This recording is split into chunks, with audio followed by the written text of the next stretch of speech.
మీనా బాలు కోసం అని చెప్పి కారు తీసుకొని వచ్చి ఇంట్లో ఉన్న వాళ్ళందరికీ చూపిస్తూ ఉంటుంది. అది చూడగానే అక్కడ ఉన్న బాలు వాళ్ళ నాన్న అయితే చాలా సంతోషిస్తూ ఉంటారు. ఇంతలో అక్కడ ఉన్న శృతి మాత్రం "నువ్వు ఆ పూల డబ్బుల్ని ఏం చేశావో" అని ఇంట్లో ఉన్న వాళ్ళందరూ నిన్ను నిలదీశారు కదా! ఇప్పుడు వీళ్ళందరికీ బాగా అర్థమయ్యి ఉండాలి మీనా. నాకు చాలా సంతోషంగా ఉంది నువ్వు చేసిన పనికి అని చెప్పేసైతే అంటూ ఉంటుంది. ఆ మాటలు వినగానే అక్కడ ఉన్న మీనా చాలా సంతోషిస్తూ ఉంటుంది. ఇంతలో అక్కడ ఉన్న వాళ్ళ మామయ్య మాత్రం "అమ్మా మీనా, నువ్వు ఇప్పుడు వీడికి కారు కొని ఇచ్చావు ఆ డబ్బులు మొత్తంతో. అలాగే కాస్త అప్పు కూడా చేసినట్లుగా ఉన్నావు.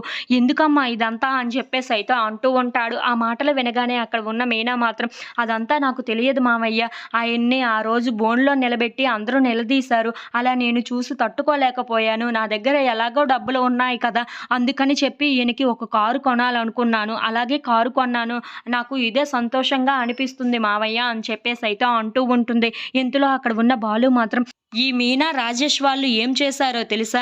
ఎవరో వేరే వాళ్ళకి కారు కొంటున్నట్టుగా నన్నే సెలెక్ట్ చేయమని మరి ఆ సెలక్షన్‌లో నన్నే పెట్టి మరి ఆ కారు కొనిచ్చారు. మళ్ళీ సర్ప్రైజ్‌గా నాకే ఈ కారు ఇస్తారని నేను అస్సలు ఊహించలేదు. ఇవన్నీ తలుచుకుంటే నాకు చాలా సంతోషంగా ఉంది అని చెప్పేసైతే ఆనంద బాష్పాలు కారుస్తూ ఆ కన్నీటినైతే తుడుచుకుంటూ ఉంటాడు. అది చూడగానే అక్కడ ఉన్న బాలు వాళ్ళ నాన్న మాత్రం ఇదంతా మీనా వల్లనే జరిగింది అని చెప్పేసైతే చాలా సంతోషంగా మీనాని చూసి మాట్లాడుతూ ఉంటాడు. అది చూడగానే అక్కడ ఉన్న మీనా మాత్రం "ఇదంతా ఎందుకండి ఇప్పుడు? మనందరం చాలా సంతోషంగా ఉన్నాం. అదే చాలు" అని చెప్పేసైతే అంటూ ఉంటుంది. ఇంతలో అక్కడ ఉన్న బాలు మాత్రం "మీ అందరికీ ఇంకొకటి చూపించాలి రండి" అని చెప్పేసైతే కారు వెనకాతలకి తీసుకొని వెళ్తూ ఉంటాడు. ఇంతలో అక్కడ బీఎం లవ్ అని చెప్పేసైతే రాసి ఉంటుంది. అది చూడగానే అక్కడ ఉన్న బాలు అయితే బి అంటే బాలు, ఎం అంటే మీనా.